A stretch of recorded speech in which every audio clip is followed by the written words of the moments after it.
Hi. My name is Evan. I'm 29, and for the last 3 years, my family has treated me like I never existed.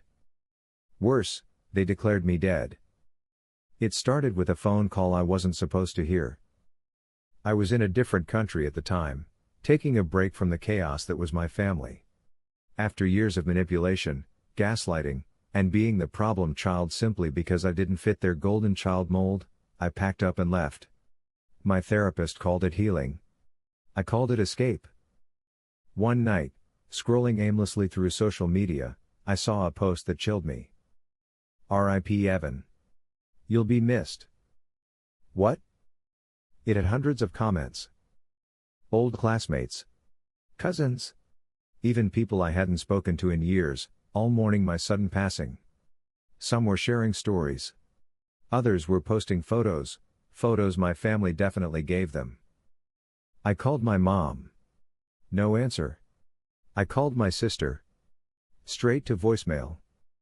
Finally, I called my dad's older brother, Uncle Matt. He answered. And said 5 words I'll never forget. Evan? You're not dead?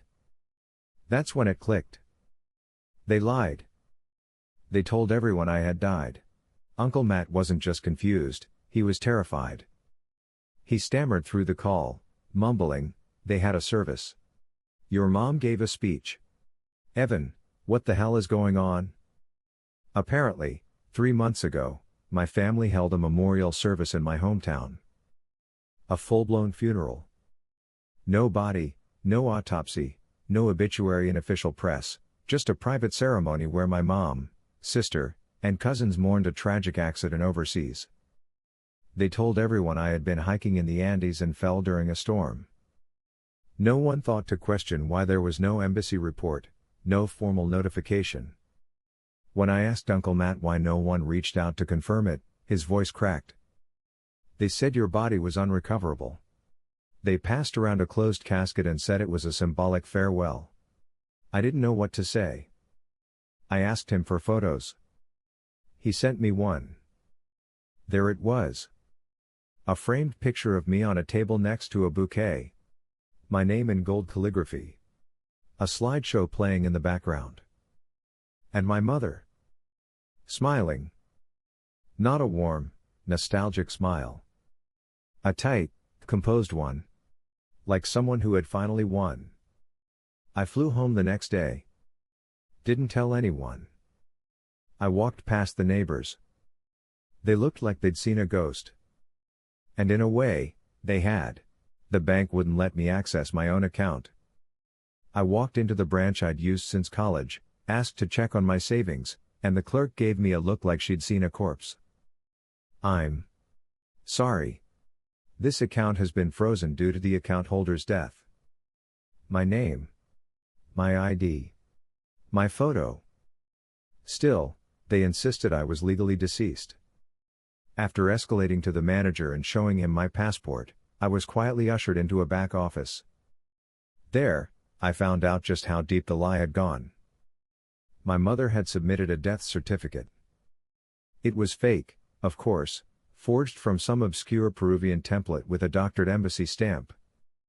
But it had been enough for the bank to freeze my funds. Enough for the family lawyer to initiate probate on my assets. And enough for my mother to begin transferring unclaimed property to my sister, Lena.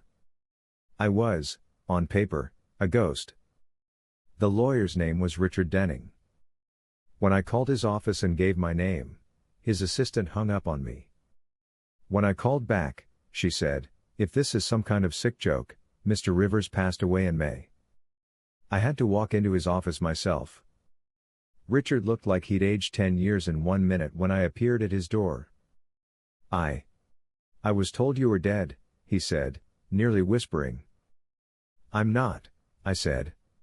"But if you don't help me fix this, someone else might be." That's when he pulled out the folder labeled with my name. Inside, my will, unsigned. Transfer documents to Lena. Letters from my mother and sister, claiming they had no way to contact me, and a statement from the embassy confirming my death, which, obviously, was fabricated. I'm going to need copies of all of this, I told him.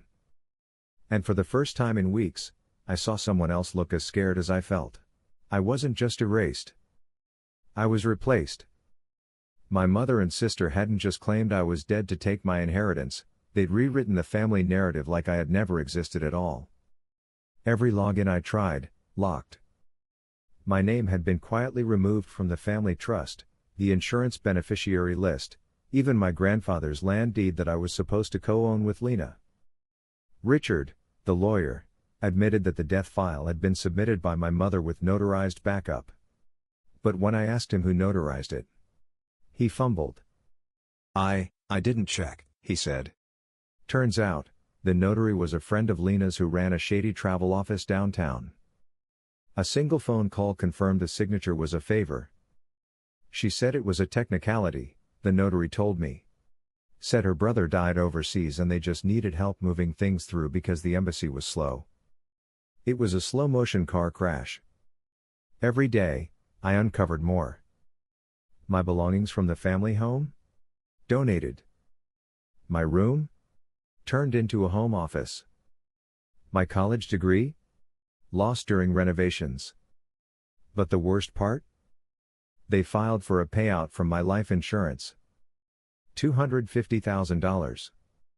Denied because the company requested verification from Peruvian authorities, and never got it. That denial was the only reason the fraud hadn't been completed. They had tried to profit off my death. And if I hadn't come back, they would have gotten away with it. I wasn't just fighting to get my life back. I was fighting to prove I'd ever existed at all. The will reading was scheduled for the following Thursday. My grandfather's passing, the very man who raised me more than my own father ever did, was what triggered the storm. I was supposed to inherit a third of his estate. He'd made it clear to everyone that the land, the house, and part of his savings were meant for me. But with me dead, it would be split between my mother and Lena. I didn't RSVP to the reading. Didn't call. Didn't warn anyone. I just showed up. The lawyer's office was a wood-paneled colonial building downtown, one of those inherited properties where everything inside looked older than the staff. I wore a plain suit. Hair tied back. Face calm. But inside, I was a firestorm. The receptionist blinked when she saw me. "You're Evan Rivers?" "Yes," I said. "And I'd like to hear what my grandfather left for me." She hesitated, her eyes darting between the papers and my face. Then she picked up the phone and whispered something. A few seconds later, the door opened. Lena walked out. And froze. Her jaw didn't drop, it locked. Her skin went pale. "What the F?" I stepped past her and walked into the room. Mom was already seated at the table. She looked up. And her lips actually trembled. "Evan?" she gasped. "But you're..." I sat down. Crossed my legs. Looked her dead in the eyes. "Alive? Surprised?" The lawyer, now beet red and sweating, cleared his throat. "Well, I suppose we should begin." And he did. And with every word he read, their faces crumbled. Grandpa had left his land exclusively to me, with a fallback clause stating if I were deceased, it would go to charity. His house? Also to me. The cash? Split evenly, but only if I was present. Turns out, they hadn't just stolen from me. They'd nearly stolen from themselves. Because if I hadn't shown up, they wouldn't have gotten anything. Once the will reading ended, silence followed me out like a shadow. Mom didn't say a word. Lena didn't either. But Richard, the lawyer, called me back an hour later. "Evan," he said, his voice tight, "I think you need to see this." He handed me a stack of documents, copies of everything submitted to legally confirm my death. The forged death certificate. The embassy confirmation. Letters signed by both my mother and sister, swearing that I had died tragically, that I had no partner or children, and that my inheritance should pass directly to them to honor family continuity. But that wasn't all. Tucked at the back of the file were emails they thought I'd never see. Emails from my mother, dated a month before the funeral, discussing the timing of my accident. Instructions to Lena on how to keep the story consistent. Talk of contacting a guy who can fake the seal. Jokes about how I'd finally done something useful for the family. I didn't just feel rage. I felt cold. Like my body couldn't contain what I'd seen. They had planned this months in advance. Not a moment of grief, not an ounce of hesitation. Just two people with the same blood as me, calmly coordinating my erasure for property and cash. I took copies of every single page. And then I called a lawyer of my own. "Hi," I said. "I need to file a fraud claim. And maybe a criminal complaint." I didn't knock. I used the spare key. The same one hidden in the flower pot for years, before they turned on me. It was a surreal feeling, standing in my mother's living room again. Everything smelled the same, lemon polish, lavender air freshener, but nothing felt right. The house I grew up in had become a crime scene in my mind.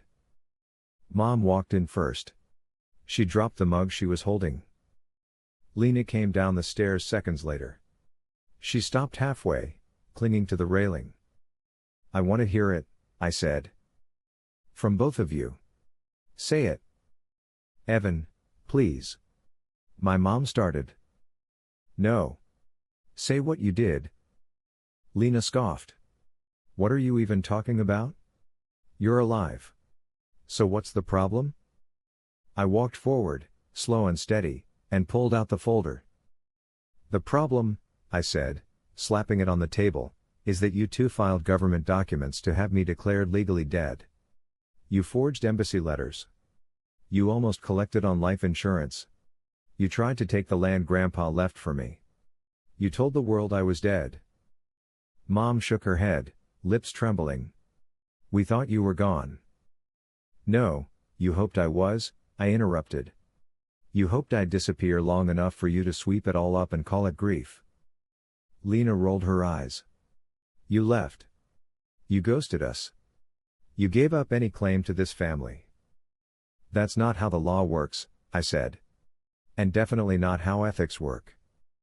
Then I laid it out. "I've filed reports with the authorities. The notary who signed the documents admitted to fraud. I've turned over every email, every form, every forged paper. If you cooperate, you might avoid jail. If you don't, I'll make sure your faces are in every newspaper and every courtroom sketch artist's book by the end of the month." For the first time in my life, they were speechless. I walked out and slammed the door behind me. The courtroom was packed. Word had spread, not just because of the legal drama, but because of the twist. The man at the center of the will dispute had been declared dead. And then walked in alive. Even the judge looked like she had questions. Opposing counsel, the one Lena had hired, kept avoiding eye contact. They must have known the case was a disaster. But the facts couldn't be ignored. I had submitted certified forensic analysis showing the embassy letter was a forgery. A recorded statement from the notary admitting he signed without verification. Email chains between Lena and my mother planning how to fake my death. A letter Grandpa wrote months before his death, explicitly stating I was to inherit everything regardless of physical distance from the family. When my lawyer called me to the stand, the room held its breath. I spoke clearly. I described how I left home to heal, and returned to find myself buried alive in legal paperwork. I recounted the moment I saw my own memorial online. The humiliation of being told I no longer existed. The cold realization that it was my own blood who wrote me off. Mom refused to testify. Lena tried to claim she believed I was dead. The judge didn't buy it. Not after the emails. Not after the notary's confession. Not after my living, breathing presence disproved every excuse. Verdict? All fraudulent transfers reversed. Inheritance reinstated. Formal criminal investigation opened for insurance fraud and document forgery. Restraining order granted. The judge ended with one sentence I'll never forget.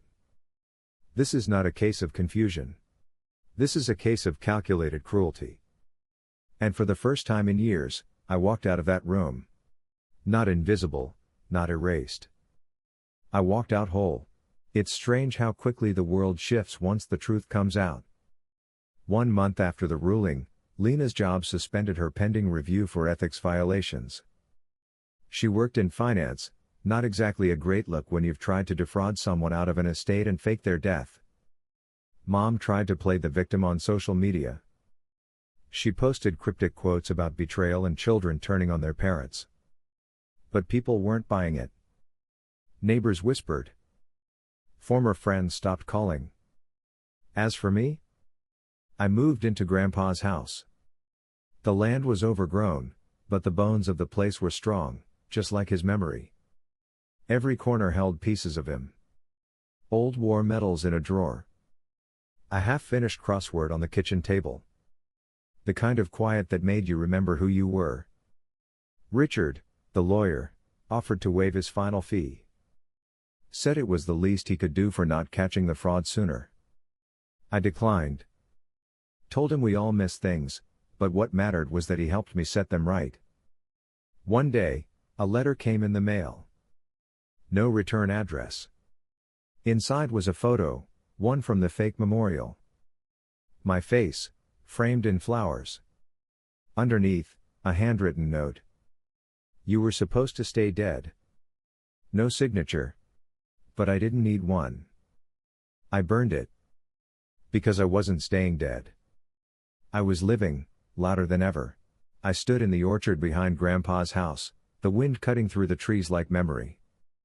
The first thing I did when I moved in was plant a new tree beside the oldest one in the yard, the one he used to sit under when he read me stories. A symbol. Something new beside something old. Proof that life, even after betrayal, could still grow. My name was cleared on every record. The Social Security Administration corrected the error. The insurance companies sent formal apologies, and one even offered compensation for the ordeal.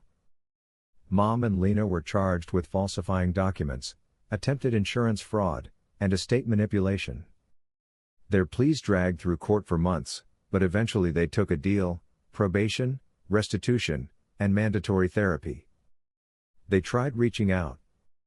Letters. Voicemails. Apologies wrapped in denial. I didn't answer. Because forgiveness doesn't mean reconciliation. It means freedom. A year later, I opened a nonprofit in Grandpa's name. We called it Legacy Rewritten, a place for people fighting to reclaim what was stolen, whether it was an inheritance, a name, or their own dignity. I used the same room where my family once tried to erase me to write grants, meet with survivors, and speak to journalists who wanted to cover the story that shook a quiet town. And every time someone asked what kept me going through it all, I'd smile and say, they tried to bury me. But they forgot one thing. I was the seed.